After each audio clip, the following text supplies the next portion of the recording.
va a durar alrededor de 30 minutos, así que como verán los hemos silenciado a todos.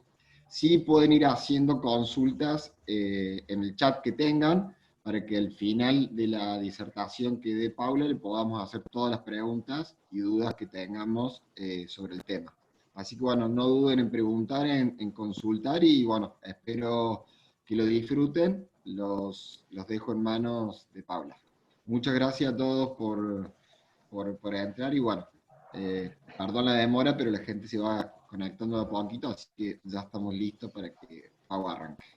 Gracias, Pau, por ser parte, y lo dejo en tus manos. Bueno, buen día a todos. Muchas gracias por estar presentes y por participar. Muchas gracias al Foro Productivo por invitarme. ¿Me escuchan bien? Sí, se escucha bien. Perfecto. Bueno, vamos a hablar, como dijo Juan, de la importancia del cuidado de la salud mental, el impacto del COVID en nuestras vidas y en nuestros trabajos. Yo les voy a proponer una competencia en un modelo de liderazgo que me parece que es el apropiado para este contexto, y después les dejo una propuesta que les puede ser útil para poner en práctica. Bien, si me dan un segundo, les voy a compartir la pantalla. Vamos a hacer una presentación de 30 minutos, como dijo Juan, y después va a haber tiempo para preguntas, y les voy a dejar mis datos por cualquier cosa, ¿sí?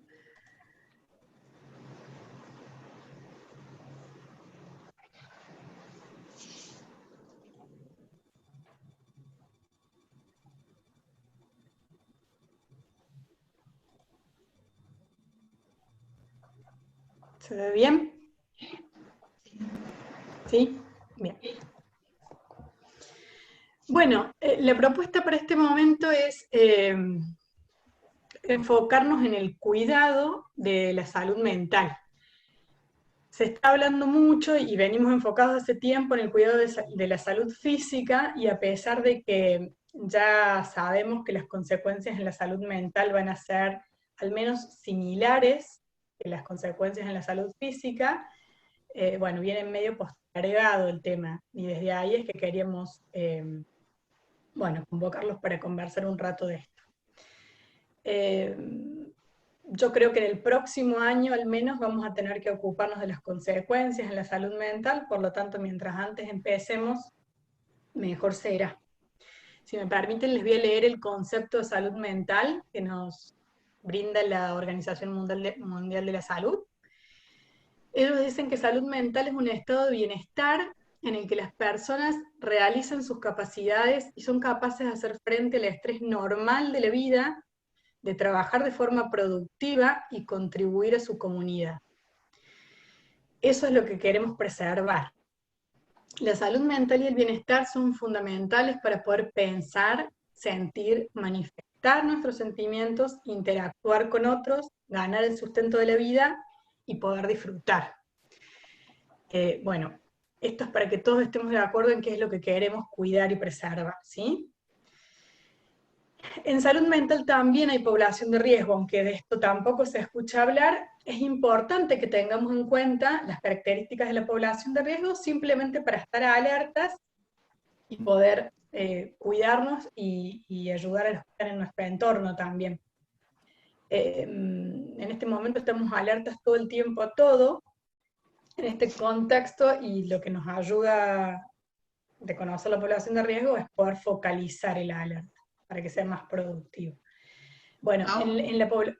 Sí. Perdona que te interrumpa. Hay algunas personas que están diciendo que están teniendo problemas con el audio. ¿Ahora están escuchando todos? Porque yo estaría escuchando, discúlpame que te interrumpa, pero sí, seguí, Sí. disculpa. ¿Sí? Seguí porque ahora ya te escuchan. Seguí, disculpa. Perfecto. Bueno, como les decía, en la población de riesgo de salud mental podemos distinguir dos grupos. Uno está asociado a los rasgos de personalidad y otro está asociado a la actividad. En el grupo de riesgo social incluimos a las personas que tienen rasgos obsesivos, que tienen dificultades para adaptarse a los cambios, que tienden a ser autoexigentes o tienen altos niveles de exigencia, y personas que utilizaban el entorno laboral o que utilizan el entorno laboral la red de amigos y los gimnasios como una modalidad para estar fuera de su casa. Estas personas probablemente se sientan más afectadas por la situación que estamos viviendo.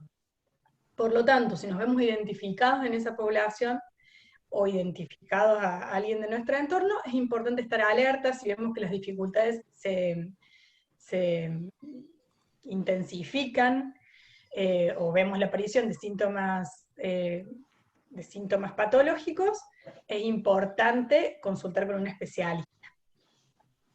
El otro, en cuanto al grupo asociado a la actividad, ahí están los trabajadores de la salud. Ya hay muchos estudios que indican que los trabajadores de la salud van a tener consecuencias de estrés postraumático. Se calcula que 6 meses después de finalizado el contexto de la pandemia, con lo cual también tenemos que prestar atención a este grupo. En esto, mi recomendación siempre ante la consulta, si en el caso de que sea necesario consultar con un especialista, siempre el consejo es consultar al especialista de confianza, ¿sí? El psicólogo de confianza.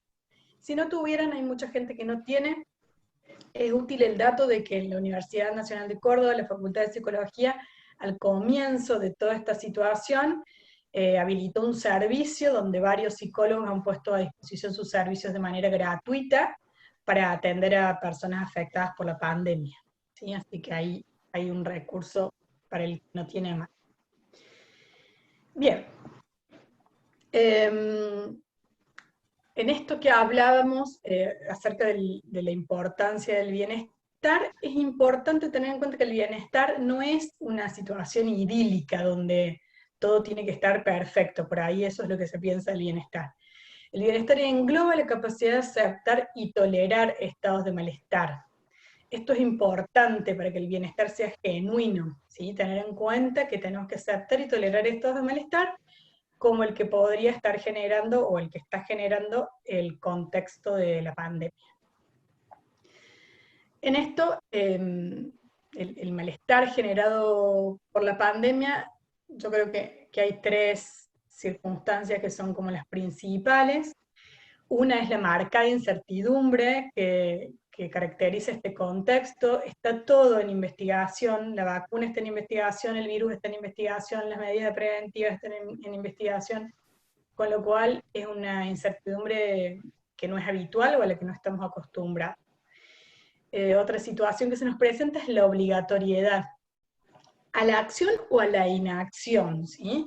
En la obligatoriedad a la acción podemos identificar los trabajadores esenciales, que quieran o no, tengan miedo o no, tienen que ir a trabajar. Igual que siempre, exponerse a todo lo que ya sabemos, riesgo de contagio y demás, y realizar estos estrictos rituales de higiene, bueno, son trabajosos para todos, más para estas personas que tienen que hacerlos con seguridad más de una vez al día, todos los días. Y en la obligatoriedad a la inacción estamos todos los que tenemos que cumplir con la cuarentena, en una situación en la que estamos obligados a no realizar muchas de nuestras rutinas diarias habituales. Y otro factor que genera malestar es el distanciamiento social. En cuanto a esto, la Organización Mundial de la Salud en el último tiempo ha cambiado el término por distanciamiento físico, haciendo énfasis en la importancia de conservar los vínculos sociales. Para mí, hasta el momento, en nuestro contexto, sigue siendo distanciamiento social. Todavía estamos tratando de adaptarnos a las diferentes formas de comunicación, a las diferentes formas de encuentro con el otro, no poder juntarnos con nuestra familia, con nuestros amigos, no poder darnos un abrazo, son todas cuestiones que para nosotros son importantes y cotidianas, y bueno, y en este momento las estamos sufriendo. Por tanto, todo eso se traduce en malestar, y en un estado que genera principalmente sentimientos de miedo, angustia, ansiedad y preocupación excesiva a veces. En todas las lecturas de los últimos días encontré el concepto este de miedo social, que es tan nuevo como racional, y después cuando quise volver a buscar la fuente de quién era quien había dicho el concepto, no lo encontré. No es mío, suelo citar, pero bueno, no recuerdo quién lo dijo, pero me pareció muy interesante porque hablaba del miedo como un miedo que es común a todos, que principalmente es el miedo al contagio, que es tan nuevo como racional para todos, y que nos implica una responsabilidad social y es un motor para el cambio, está siendo un motor para el cambio este miedo, ¿sí? Bueno, todo este contexto de la incertidumbre, la obligatoriedad, el distanciamiento social y todas las emociones que esto genera, ha producido cambios de regla y de entorno. Con lo cual, lo que antes resultaba es probable que ya no resulte. Desde lo sistémico se dice que el caos siempre genera un nuevo orden, un orden distinto, y en esa etapa creo que estamos. Es importante en esto tener en cuenta que no hay recetas mágicas y que cada pequeña acción puede provocar grandes cambios, ¿sí? Eso es importante tenerlo en cuenta. Y ante esto se dice que el futuro posible es el estrés postraumático o la resiliencia. Y esta es la competencia a la que me refería cuando les hablaba al comienzo. La resiliencia es un concepto que viene hace tiempo ya implementándose en todos los ámbitos y en el ámbito organizacional también. Pero bueno, en este contexto es la competencia estrella, si se quiere, la que tenemos que desarrollar, ¿sí? La resiliencia es la capacidad de hacer frente a situaciones adversas, esto significa transitarlas y salir fortalecido de estas circunstancias, ¿sí? En este contexto hay muchas personas que podrán sobrellevarlo y otras que van a ver afectada su salud, y en eso hay que estar atentos, y si somos nosotros, es una buena estrategia ponernos a trabajar en el desarrollo de la resiliencia.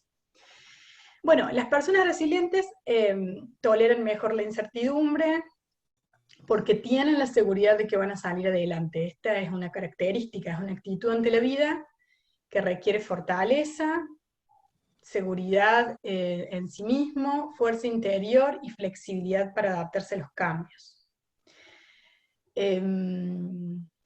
Se caracteriza por tener autoconfianza, flexibilidad, orientación al logro y perseverancia, ¿sí?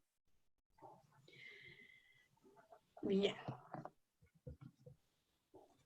En este contexto les vamos a brindar unas recomendaciones.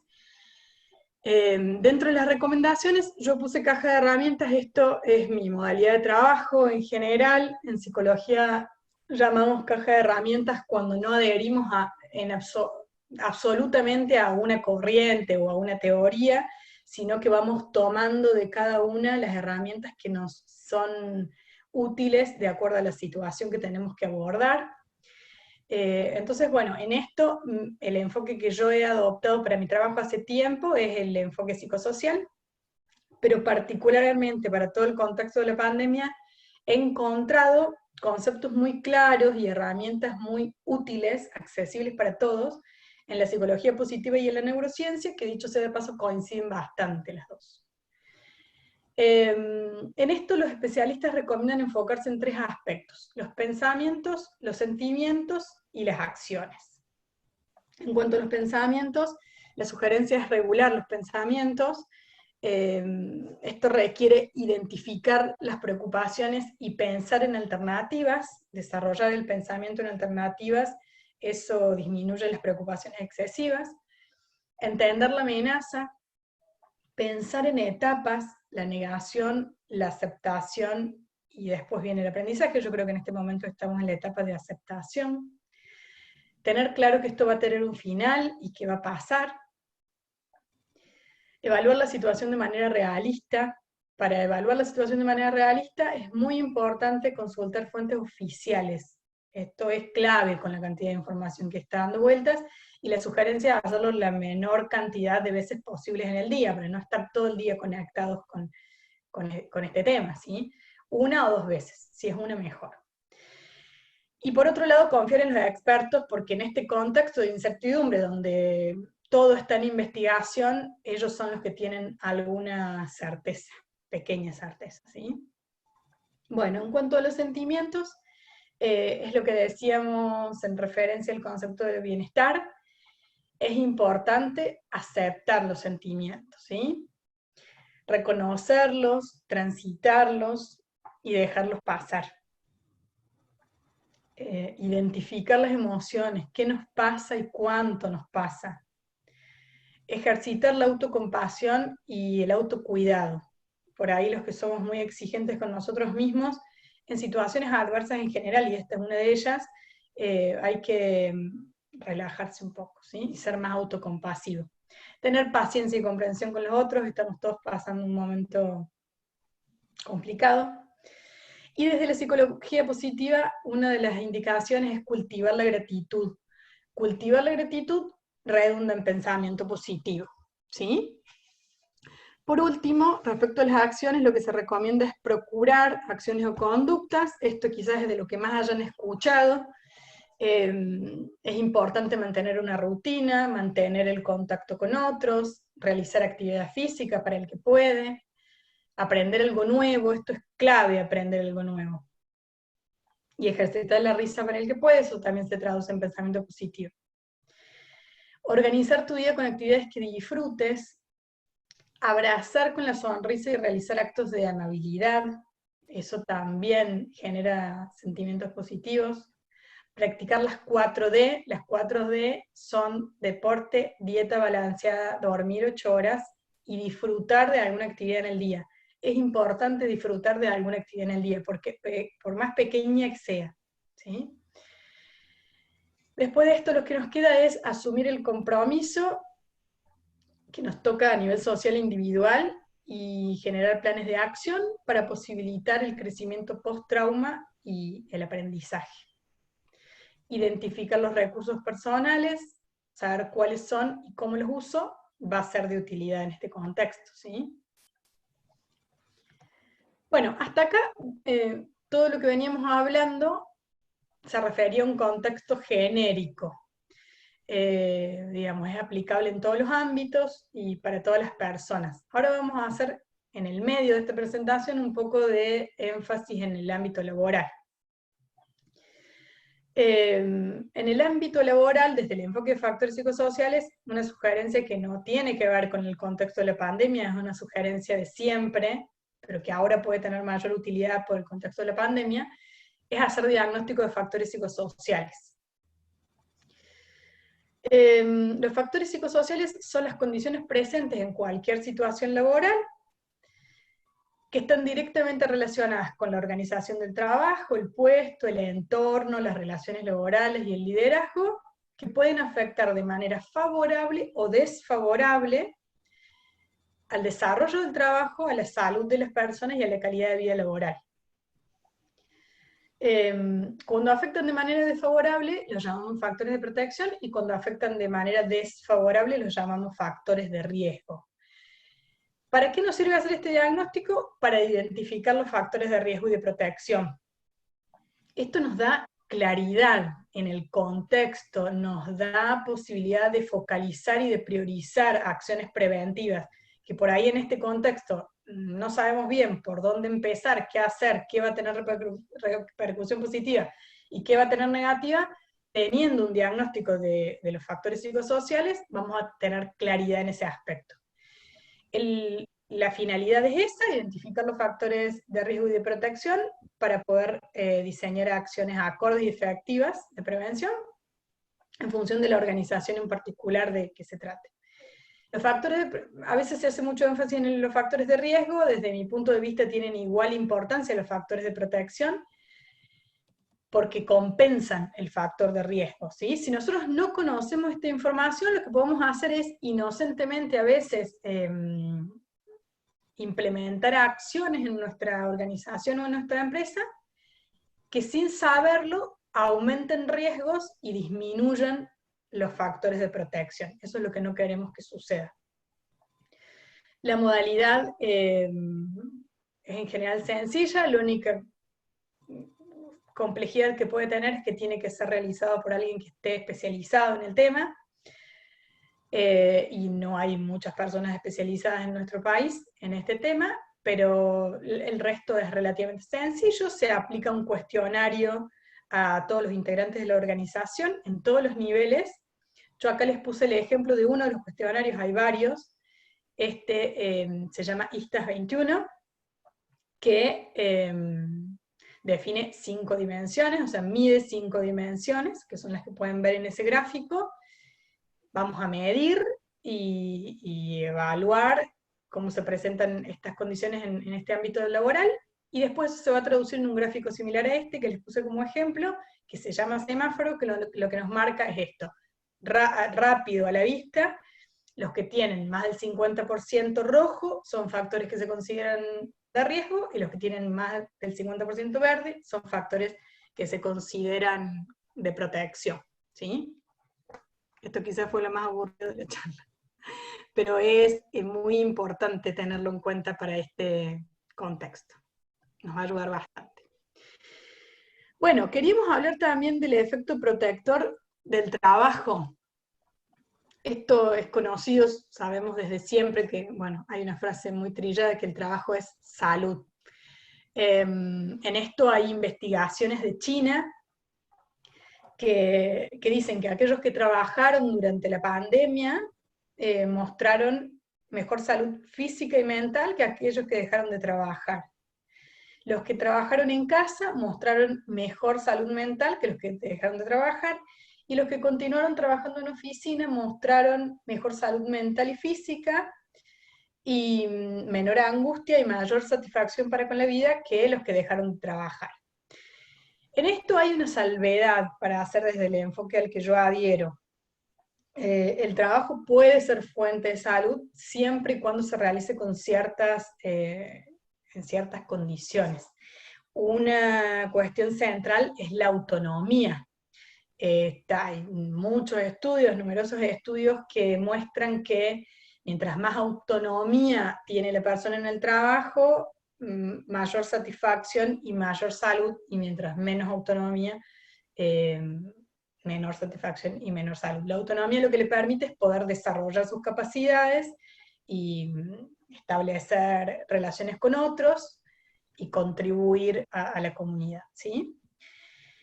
Bueno, en el escenario laboral, hoy podemos distinguir estos 4 estados, si se quiere, debido al impacto de la pandemia. Las personas que están desocupadas, que pueden haber estado desocupados antes, y algunos estarán desocupados a partir de esta situación. Las personas que están ocupadas sin trabajar, esto es como lo novedoso de la pandemia.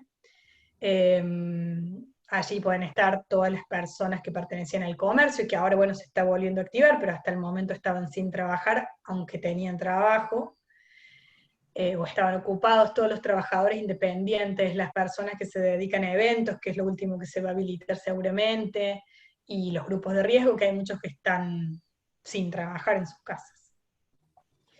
El trabajo esencial y el home office son las otras situaciones que encontramos. El trabajo esencial quizás es el que menos importe a la sociedad en general, porque no es el mayor grupo, pero es un grupo que a mí me preocupa mucho. A las personas que están haciendo trabajo esencial, esta situación les impuso, particularmente el riesgo de contagio, exigirse al máximo en los recursos personales para afrontar las situaciones adversas, y en una situación de inmediatez impensada, de un día para el otro, ¿sí? Esto no pudimos planificar, organizarnos de un día para el otro, hubo que implementar todos los recursos que uno tenía para hacer frente a esta situación, porque ponen el cuerpo todos los días, básicamente. Entonces, en este grupo es importante tenerlo en cuenta, y las recomendaciones son mantener una comunicación fluida por los medios que podamos, proveer los recursos de cumplimiento de los protocolos. Con esto me refiero a información clara y concisa, alcohol en gel, todos los elementos de protección que indican los protocolos, y facilitar el acceso a la asistencia especializada, que a los especialistas en salud mental, siempre y cuando identifiquemos que a alguien le hace falta con los requisitos o las indicaciones que vimos antes. Facilitar el acceso a la asistencia a tiempo lo que va a hacer es proteger la salud mental a largo plazo.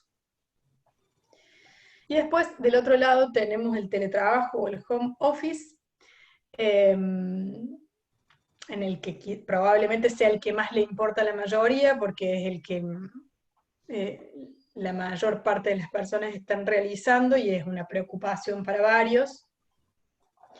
El home office lo que hizo es exigir al máximo la capacidad de adaptación, diferente a las del trabajo esencial, ¿sí? Una capacidad de adaptación de un día para el otro también, de adaptar una rutina laboral, y para los que viven con familia, que creo que es la situación más crítica, una rutina familiar de un día para el otro que se fusionaron, y que para algunos está siendo bastante complejo y complicado. En cuanto al teletrabajo, a nivel mundial, los que miramos un poco más allá de nuestro país o nuestro contexto de Latinoamérica, es una tendencia que viene bastante firme ya hace un tiempo. Por lo tanto, quizás lo que la pandemia ha hecho es acelerar un cambio que ya se venía dando, y lo que nos muestra, si queremos verlo, es que lo importante es el trabajo, y no dónde se hace. Más allá de que haya características a tener en cuenta, condiciones a tener en cuenta, pero eso es lo que podemos rescatar de esta situación.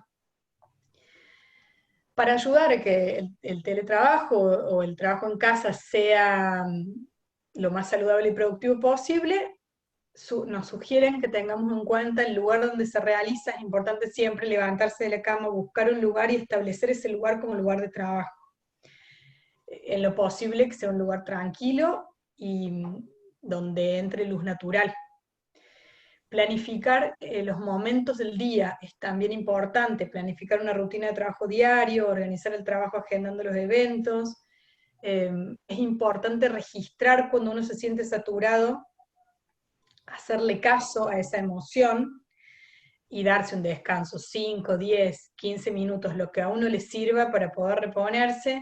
Una indicación muy efectiva para esto son las pausas activas, que se hacen para estirar el cuerpo, y respetar las horas de trabajo también es muy importante. En esto, un grupo que me parece más vulnerable en este contexto son los líderes en general, los referentes. Por lo que hablábamos, ya no me acuerdo si lo dije o no, en la parte del grupo de riesgo, si nosotros observamos, muchos de los líderes van a cumplir con los requisitos de las características de personalidad que nos marcan como grupo de riesgo. Entonces a ellos hay que contenerlos y hay que estar mirando ese grupo, ¿sí? Y en esto también, en respetar las horas de trabajo, los líderes tienden a no respetar sus horarios de trabajo y a sobreexigirse. El trabajo en casa hace que uno lo respete menos de lo que lo respetaba siempre. Bueno, esto es importante, es muy importante para la salud, respetar el horario de trabajo, ponerse límites en el horario que uno necesite. Si uno necesita 14 horas, necesitará 14, que no es nada saludable, pero ponerse el límite, ¿sí? Después, la comunicación es la herramienta que tenemos más a mano en este momento para poder compensar el malestar, compensar la incertidumbre. Muchas de las cuestiones adversas en este momento se compensan con la comunicación, así que la recomendación es comunicarse a diario con el equipo y compartir los sentimientos y las sensaciones. Esto también tiene que ver con lo que planteamos al principio sobre el bienestar, la importancia de aceptar los sentimientos y las sensaciones, no negarlas, ni para con nosotros, ni para con quienes trabajan con nosotros, sobre todo quienes están en los puestos de referencia. Una persona no va a estar más o menos afectada porque le preguntemos, bueno, no va a estar más afectada en realidad porque le preguntemos cómo se siente. Probablemente eso repercuta de manera positiva que le preguntemos cómo se siente. Y buscaremos las alternativas para afrontar o resolver las situaciones que se nos presenten.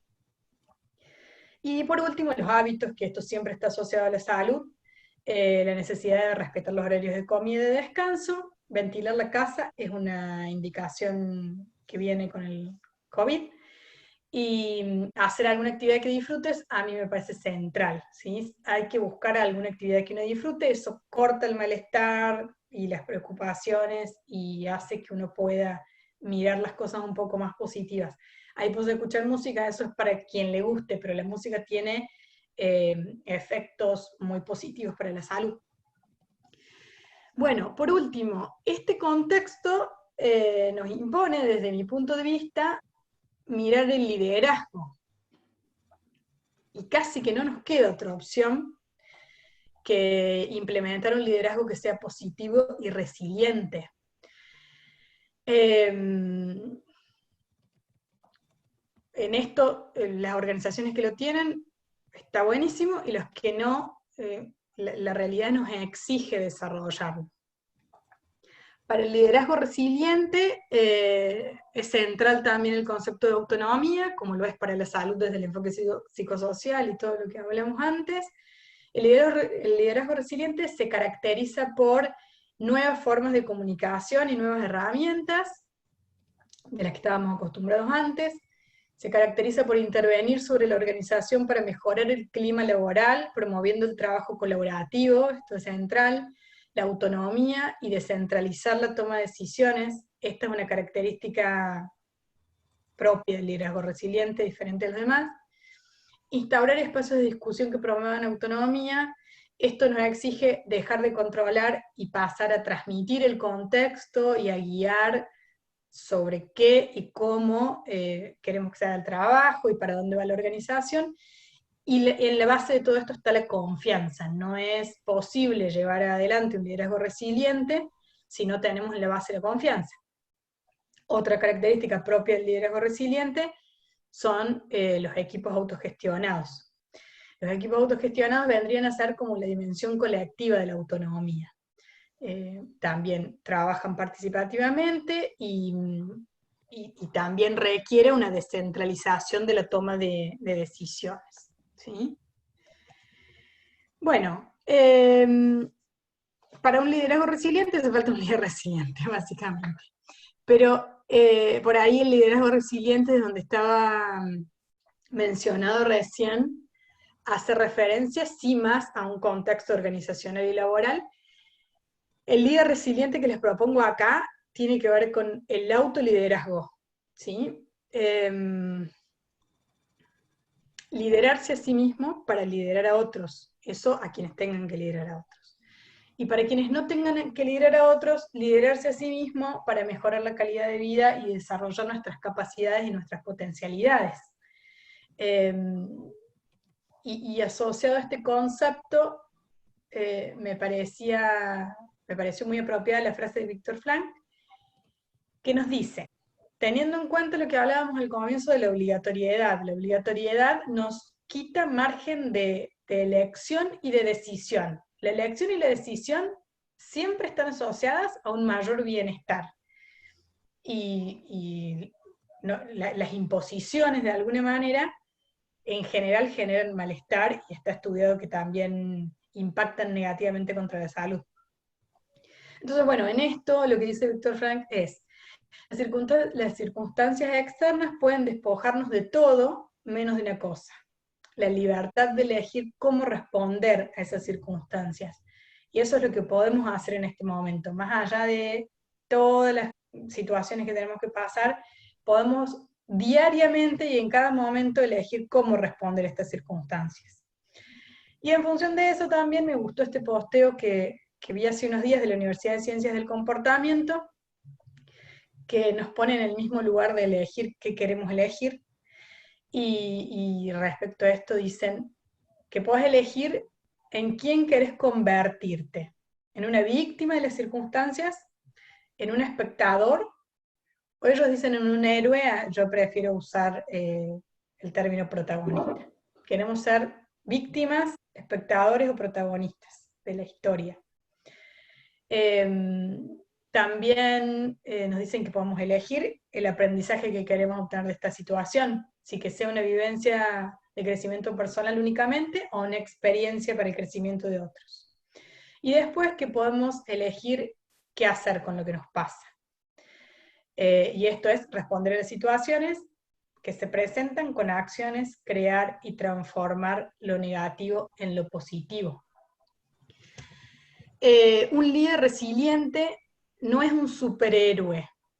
Un líder resiliente se cae y sigue, se adapta a las circunstancias, supera las circunstancias, siente dolor, siente miedo, pero lo supera. Tiene claridad en momentos adversos, se comunica con empatía, es humilde y confía, y esto es la base de los equipos autogestionados.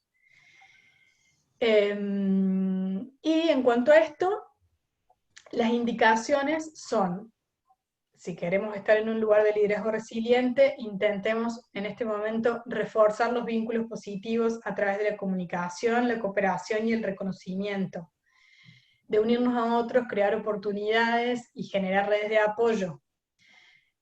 Comunicar con transparencia disminuye la incertidumbre, que es una de las cosas que está generando mucho malestar. Ejercitar la capacidad de mirar diferente, esto disminuye las preocupaciones excesivas cuando podamos encontrar alternativas a las situaciones. Eso es un ejercicio de pensamiento que es muy útil. Aportar confianza a los demás es la mejor manera de generar seguridad en sí mismos y resiliencia. La integridad es el eje transversal en el que se sostiene la confianza que posibilita liderar a otros o liderarse a sí mismos, ¿sí? Y casi creo que por último, la solidaridad y la empatía es lo que nos exige el contexto de la pandemia. En el encuentro con el otro, en cualquier encuentro con el otro, en la familia, en el trabajo, con el vecino, en la cola del banco, en cualquier entorno. Lo que yo decía es que ser solidarios y empáticos en el encuentro con el otro también puede salvarnos, entre comillas, porque tiene que ver con el salvarnos que nos dicen todo el tiempo de lo médico, pero realmente puede salvarnos de no contagiarnos y ni hablar con las personas que están en situaciones complicadas, como los adultos mayores o las personas que tienen discapacidades. Bueno, ser empáticos y solidarios puede salvar a otros también. Y por último, les quería dejar una propuesta que es sencilla pero ordenadora, creo, que es intentar en cualquiera de las situaciones que se nos presenten, pensar, sentir, decidir, por más mínima que sea la decisión que tengamos que tomar, y comunicarlo a otros. Y para esto, sobre todo para ordenar el pensamiento estratégicamente y demás, suele ser útil responder a las preguntas ¿qué?, ¿para qué? Y ¿cómo? Bueno, es muy sencillo, pero bastante útil para la vida. Y por último, esto es desde el labor y desde el servicio que coordino. Yo coordino el servicio de salud psicolaboral. Creemos que preservar la salud mental y el bienestar también es cuidarnos entre todos, esto que también es el lema de la pandemia y del COVID-19. Desde nuestro servicio nos ocupamos, por supuesto, de la asistencia y la contención psicológica, y lo que hemos hecho es adaptar nuestros servicios a las condiciones que nos exige la pandemia, que es hacer sesiones por videollamada, asesoramiento a referentes de la misma manera, lo hacemos de manera virtual. Bueno, grupos de contención post-trauma, hace tiempo que hacemos con una técnica específica para esto, que es el de debriefing, y el diagnóstico de factores de riesgos de protección y psicosocial en el trabajo lo hemos adoptado a la modalidad online, ¿sí? Se puede hacer todo a distancia. Bueno, y eso ha sido todo. Muchas gracias a todos por estar, por escuchar. Espero que les sea útil, y después les vamos a compartir la presentación con los datos de contacto por si necesitan hacer alguna consulta. Dale, Pau. Si querés, para dejar de compartir pantalla, así vamos haciendo algunas preguntas que fue teniendo la gente y dudas que yo también tengo para poder evacuarle a todos los que están presentes. Primero que nada, muchas gracias y muy interesante todo lo que fuiste diciendo. Voy con algunas... ¿Ahí dejé de compartir la pantalla? Sí. Bien. voy haciendo algunas preguntas que hizo la gente y otras que fui teniendo yo. Hablaste de algo muy importante que es la salud mental, o sea que la salud mental, la población de riesgo de la salud mental. Sí. Y ahí tengo una pregunta, ¿qué indicadores desde casa o yo como líder me fijo en la diaria, digamos, la practicidad del entorno para saber que necesito una ayuda psicológica? Hablaste de muchos factores, pero ¿qué indicadores me fijo yo, Juan, de decir, a ver, ¿cómo me doy cuenta que necesito ayuda psicológica yo o el que está al lado mío? Sea Está clara la pregunta. un familiar o un compañero de trabajo. Sí, está muy clara la pregunta. Bueno, por un lado esto, tener en cuenta las características de la población de riesgo, los rasgos obsesivos, las dificultades habituales para adaptarse. Esto son rasgos de personalidad previos a la pandemia, ¿sí? En esto podemos identificarnos si nos identificamos a nosotros o a alguien de nuestro entorno dentro de esa población. Las dificultades para adaptarse a los cambios, personas con niveles de exigencia muy altos y personas que en la diaria necesitaban mucho tiempo de estar afuera y muy conectados, ¿sí? Estas personas probablemente tengan un impacto mayor en su salud mental o en su bienestar. Esa es la base, digamos. A esas personas hay que mirarlas un poco más. Y en ese grupo yo creo que hay muchos líderes, o son rasgos de personalidad propios de los líderes. ¿Y cuál es la alerta? Esto que les decía de cuando algo que por ahí nos costaba, pero nos está costando mucho más, estados de ánimo negativos prolongados en el tiempo, la incapacidad de llevar a cabo actividades que habitualmente llevábamos a cabo y no poder hacerlas. El aislamiento más allá del aislamiento, digamos, o sea, hoy estamos aislados físicamente, pero en la medida de lo posible tratamos de conectarnos. Bueno, si vemos que hay alguien que se aísla de todas maneras, digamos. Eh, por supuesto, estados de angustia profundos, de ansiedad profundos, a eso le llamamos sintomatología, cuando estos sentimientos se ponen a un nivel agudo que nos impide realizar una vida normal, más allá de que entiendo la dificultad tiene que ver con que hoy no tenemos una vida normal, por lo tanto es difícil identificar hasta dónde está la modificación, pero nos damos cuenta. Y ante la duda, consultar. Ante el malestar, consultar. ¿Sí? Nunca va a estar de más consultar. Queda claro. Me consultan, te consultan, ¿qué sería cultivar la gratitud? Bueno, esto es una premisa de la psicología positiva. Yo había preparado algunas herramientas también para presentarles, pero se hacía muy larga presentación, la recorté, pero se las recomiendo. Hay una psicóloga, una doctora en psicología, Marisa Salanova se llama, es de España, tiene un canal de YouTube y ahora ella hizo algo que fue muy práctico, 19 píldoras se llama, Psicovid 19 más, que son videitos cortitos, 19 por los 19 del COVID, donde habla de todos estos conceptos de una manera muy clara, porque la psicología positiva en general tiene una forma muy clara, y da muchas herramientas, y da herramientas que son ejercicios cortos para cultivar la gratitud. Básicamente se trata de poder identificar las situaciones positivas. Hay uno que es a la noche, que también digamos es un ejercicio conocido desde otros ámbitos también, anotar 3 situaciones por las que nos sentimos agradecidos. Bueno, eso va haciéndolo constantemente, va generando un modo de pensar, de sentir, de actuar y de vincularse que repercute positivamente. ¿Sí? Perfecto, sería como agradecer más de lo normal y ver el vaso medio lleno, por decirlo en criollo. Sí, la consecuencia va a ser que veas el vaso medio lleno, va a ser una consecuencia. Después de desarrollar el ejercicio de poder identificar las cosas de las cuales estamos agradecidos, más allá del contexto en el que estemos, bueno, después hay otro ejercicio que es escribir cartas, que a veces... El nombre, perdón que te interrumpa, Pau, el nombre de la doctora de España que dijiste así. Marisa Salanova. Sí. Marisa Salanova, perfecto. Sí, con así B lo pueden anotar y lo sí. tienen en cuenta. Súper interesante todas las herramientas que ella brinda para esto. Te consultan, ¿a qué te referís con estrés postraumático? si a las personas que ya se enfermaron o a quienes creen que se van a enfermar, ya que esto aumentará la cantidad de carpetas psiquiátricas, consulta a la doctora Farfán. Ahí están varios conceptos mezclados, los voy a tratar de disgregar.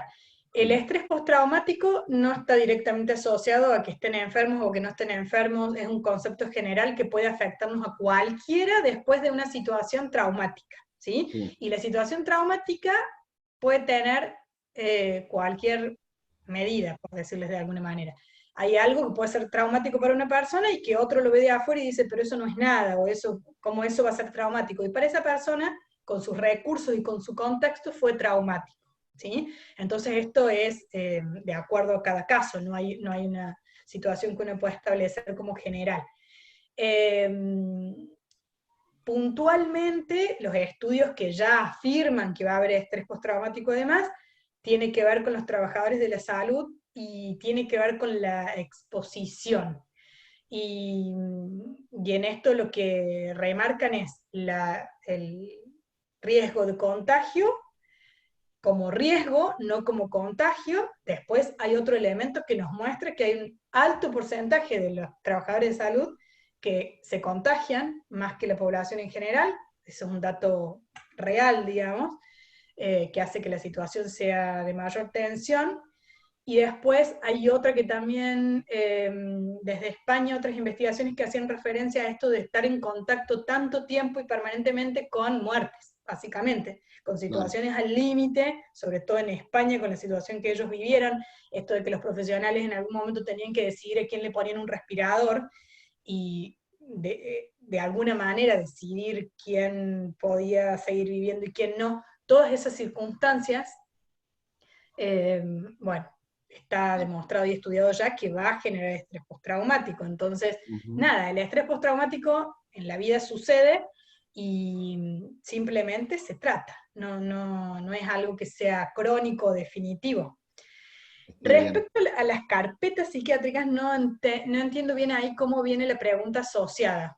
No ahí las lo vamos a preguntar porque Dale. lo preguntaron por chat. Sigo con Bien. otra pregunta. Dale. ¿La autonomía se relaciona con los factores psicosociales que trae cada persona o es solamente de la empresa cuando te referís a la autonomía?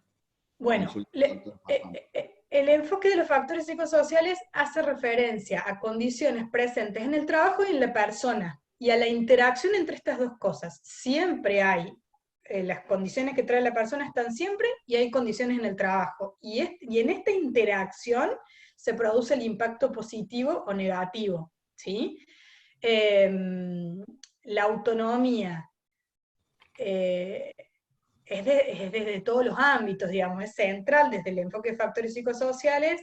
La persona tendrá que desarrollarlo entiendo que la pregunta vendría referida, no sé, sino que se corrija, pero hay un rasgo de personalidad, que hay personas más independientes de alguna manera, personas más dependientes, no sé si venía desde ahí, desde la persona, pero en este caso, por supuesto que va a depender de la persona, pero siempre lo podemos promover igual, desde el lugar de trabajo.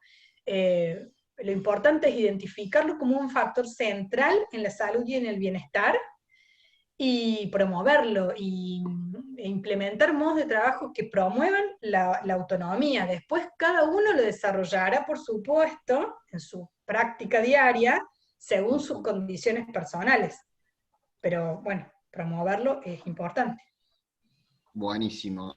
Sigo con las consultas que me van haciendo para ordenar. Sergio Finzi dice, un segundo que voy ordenando las preguntas. ¿Cuál es tu opinión, digamos, si Sergio dice si la comunicación interna es una herramienta de gestión y debe ser planificada? Si se exagera sobre su uso puede tener un impacto no deseado. ¿Qué pasa si es invasiva? ¿Se entendió la pregunta? Esas son muchas preguntas en una. Ahí va, voy de vuelta. Si la comunicación interna Sí. es una herramienta, digamos, es una herramienta de gestión y debe ser planificada. Lo es. Es una Sí. afirmación. Si Sí. se exagera sobre su uso, digamos, puede tener un impacto no deseado. ¿Qué pasa si esa comunicación como herramienta de gestión es invasiva? Yo no haría énfasis en lo cuantitativo de la comunicación, haría énfasis en lo cualitativo, digamos, mientras sea una buena comunicación basada en criterios de confianza, de transparencia y demás, raramente esa comunicación tenga impactos negativos. En cuanto a lo invasivo, no sé bien, por ahí quiere aclarar un poco más a qué se refiere. Siempre en esto tenemos, a lo mejor se refiere a esta pregunta de cómo se sienten los colaboradores. En las organizaciones habitualmente nos encontramos con esta pregunta: ¿hasta dónde yo puedo ocuparme de los colaboradores sin meterme en la vida de ellos y sin invadir? Que creo que a lo mejor por ahí venía la pregunta. Y bueno, y en esto nosotros trabajamos como facilitadores de estas cuestiones desde Laboris, y es sobre la situación puntual, hay que ver el caso, hay que ver las condiciones, hay que ver los recursos, hay que ver el modo de comunicación de la empresa. En esto es muy importante. Perfecto. Mientras esté dentro de los límites habituales de comunicación de la empresa, difícilmente sea invasivo. Si queremos implementar de golpe modalidades que nada tienen que ver con la modalidad de comunicación de la empresa, a lo mejor a la gente le resulta invasivo. Entiendo. Digamos, es muy finito, digamos, ahí el hilo entre, digamos, para no invadir a la gente con el teletrabajo, y más ahora que está siendo presencial, digamos, de alguna forma. Me pregunta, te consulta Sergio Finzi, ¿cuál es tu opinión en cuanto a la relación entre teletrabajo y pensamiento lateral? ¿A qué se refiere con teletrabajo y pensamiento lateral? Ahí le vamos a preguntar si sigue conectado, porque le hice un rato. Yo tengo varias consultas yendo, digamos, a la práctica. Yo, Pau, como te comentaba, tengo una consultora de recursos humanos, y a partir de ayer, cuando, digamos, la gente tiene o tenía que empezar a ingresar al trabajo en forma presencial con todos los protocolos de seguridad e higiene, con la autorización, hay un límite ahí justo en el medio que es, y vos hablaste de la obligatoriedad en cierto sentido para ir a esto. Mucha gente no quiere volver a trabajar por miedo. Desde el punto de vista psicológico, ¿dónde hay un uso y dónde hay un abuso, digamos, de esto? Porque los líderes preguntan del área de recursos humanos: che, Juan, pero yo conozco que esta persona X, Juancito, no tiene ninguna patología, entonces creo, y estamos hablando de opiniones, que está haciendo, digamos, un abuso de la enfermedad o de la situación para no venir a trabajar. ¿Cómo se maneja eso? Porque yo tengo una opinión mía de Juan, que hay mucha gente que puede estar en zona de confort, y otra que no, digamos. ¿Cómo lo manejamos? ¿Cómo lo maneja un líder? ¿Cómo lo maneja un área de recursos humanos? Porque yo puedo acudir, ni siquiera a una carpeta psiquiátrica, a decir que tengo trastorno de ansiedad o simplemente miedo a la enfermedad y que prefiero seguir trabajando de casa como lo hice hasta ahora. Sí, sobre esto hay varias cuestiones. Una, tenemos en el medio local mucha resistencia a aceptar el teletrabajo, esto que decía yo en algún momento. Y hoy el teletrabajo es una herramienta importante, digamos, una herramienta que nos facilitó a muchos seguir trabajando cuando, si no lo hubiésemos implementado, hubiésemos tenido que dejar de trabajar. Muchos pudimos seguir trabajando, y de manera casi normal, a través de esta herramienta. Hay que valorarla desde lo positivo de la herramienta. Entonces, desde mi punto de vista, haciendo caso a las indicaciones médicas de prevención, quien pueda hacer un teletrabajo de manera responsable y productiva, bueno, mejor que siga haciendo teletrabajo, tratar de evitar las exposiciones que son evitables, y de dejar el espacio de circulación para quienes realmente no pueden hacer su trabajo desde su casa o tienen que ir a trabajar. Hay muchos trabajos que no se pueden hacer desde su casa. Entonces, un punto principal es eso, y desde ese punto donde todos nos pongamos de acuerdo en qué es lo que realmente se puede y no se puede, estamos hablando al menos desde un lugar de transparencia y de honestidad de los dos lados, digamos. Hacemos todo lo posible porque el trabajo sea de la manera más segura posible. Ahora, ante las posibilidades de que no se puede el teletrabajo, hay que volver a trabajar. Ahí, implementar las medidas preventivas tiene un impacto desde la salud física y desde lo psicológico también. ¿Sí? Cuando llegamos a un lugar y vemos que las medidas preventivas están implementadas, de alguna manera nos da mayor sensación de seguridad. Y eso disminuye el miedo. Asimismo, con todas estas medidas tomadas, como debe ser, hay personas que en general son más miedosas o que pueden tener mayor resistencia. Y ahí habrá que intervenir con esas personas.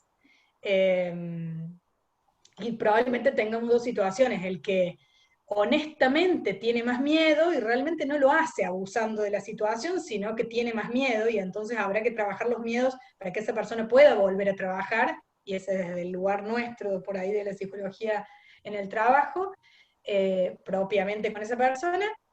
Y después vamos a encontrar la situación de siempre, de personas que realmente utilizan la situación para no ir a trabajar, y ahí habría que ver cómo se presenta. Si es una carpeta Perfecto. psiquiátrica que no está avalada, y no se avalará, y los recursos legales dicen que la persona tiene que volver a trabajar. Y desde Sí, nuestro ahí es muy punto de vista tendrá que volver importante. a trabajar. Sí, es muy importante porque por ahí hay empresas que no tienen acceso a una psicóloga o algo, el rol que cumple, digamos, el líder. Porque si yo tengo un líder que me traslada tranquilidad y lo puede manejar, justamente va a poder manejar su liderazgo con los colaboradores ante estas situaciones, ¿no? Sí, es fundamental la figura del líder. Perfecto. Pero bueno, Ahí, ahí también hay que ver cuál es el liderazgo que se lleva a cabo en esa organización, que esto es lo que hablábamos cuando hablábamos de que para mí hoy lo más óptimo es desarrollar un liderazgo resiliente, pero sabemos que hay distintos modelos de liderazgo y en función del modelo de liderazgo será la estrategia más efectiva a implementar en esa organización. sí, porque ahí en la organización, y perdón que te interrumpa, es un proceso cultural para cambiar la forma de liderazgo de Sí. una persona, porque Ujú. la cultura y lo que vaya, digamos, lo que va a ir desarrollando, que esto es semana a semana, mes a mes, y nadie tiene el diario del lunes con incertidumbre, va a haber que ir moldeando la cultura de esos líderes Sí. para poder adaptar en lo que le llamamos en recursos humanos diferentes competencias para que tengan resiliencia, porque va a ser Sí. constante esto, y para que sus colaboradores también, y que a Sí. su vez sea equitativo para todos, porque yo me pongo a pensar y digo, ¿por qué haber alguien que no tiene una patología psiquiátrica o algo, es justo que pueda trabajar, digamos, tenga teletrabajo y otro tenga que ir y tenga movilidad para ir a la oficina? Entonces, van a cambiar muchas cuestiones desde este punto de vista. Desde este punto de vista, salvo que de acá a 3 años, como ya está sucediendo en Buenos Aires o en Europa, las reglas, digamos, o ciertos procesos de recursos humanos sean iguales para todo en cuanto al teletrabajo. Pero me quedó, digamos, claro, ahí le dimos micrófono a Sergio Finzi para que evacúe las dudas que tenía respecto a las preguntas anteriores. Bueno, gracias Juan, buenas tardes a todos. Buenas tardes. Interesante, Paula, tu charla. Cuando yo me refiero al pensamiento lateral, el pensamiento lateral es una manera de encarar el trabajo desde distintas miradas, con distintos ángulos, para un mismo problema, encarar la solución desde distintos lugares, pensarlo a lo mejor de una manera lúdica al problema y a la solución para así ir abordando. Yo entiendo que el teletrabajo debe tener ciertas reglas, porque si yo en la oficina trabajo 8 horas, en casa tengo que trabajar 8 horas, no 12 ni 14, y acá en estos días se ha visto en algunos ámbitos, para no decir en el ámbito personal, también algún nivel de exageración en cuanto a Claro, esto, sí. ¿no? Pero concretamente el teletrabajo yo creo que es una posibilidad también para abordar la situación desde distintos ángulos, y a eso me refiero con el pensamiento lateral, ¿no? De pronto, tener la posibilidad de analizar, vuelvo a decir, un desafío desde distintos ángulos, saliendo de pronto, dejando la máquina en este momento, la computadora, irme a la cocina, prepararme un mate, un té, ir al patio, dar una vuelta y volver, tener algún momento de esparcimiento durante el trabajo, ayuda seguramente a flexibilizar la manera de encarar un determinado problema. Sí. En mi relación laboral con muchos contact centers y empresas de tecnología, que aquí veo que hay algunos colegas que están en empresas de tecnología, los saludo a Ariel particularmente, a Ariel Barón, aplican metodologías de juego para los pequeños recreos, ¿no? Y esto hace a la flexibilización del pensamiento para luego poder abordar una determinada cuestión. Y no es una cuestión aislada, lo vinculo también con la resiliencia. No sé Sí. cuál es tu opinión al respecto.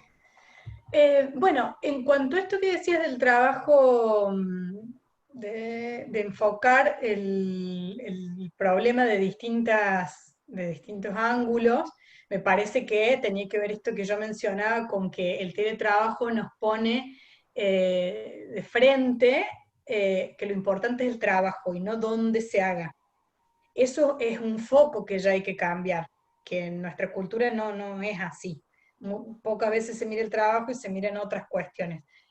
Eso es lo que tenemos que cambiar. Una vez que miremos el trabajo, por supuesto que tendremos que, o sea, desde lo legal, creo que ya se está trabajando para legislar el teletrabajo, en muchos lugares del mundo está legislado, eso nos da un marco de cierto orden y formalidad, y después habrá que buscar otras maneras para medir la productividad en el teletrabajo, para quedarnos tranquilos, para soltar el teletrabajo, porque si no hay como una tendencia a estar controlando lo que el otro está haciendo en la casa y eso va en contra, digamos, tiene efectos negativos. Después, para quienes tendemos a exigirnos más, y en el teletrabajo nos pasamos de vuelta, y me parece que eso es lo que vos decías, bueno, es importante esto, tomar en cuenta los puntos que yo había puesto ahí en el slide, y respetarnos los horarios, respetarnos las pausas activas, obligarnos a esto que vos decías de esparcimiento, al menos tener una actividad, por más breve que sea, que disfrutemos en el día.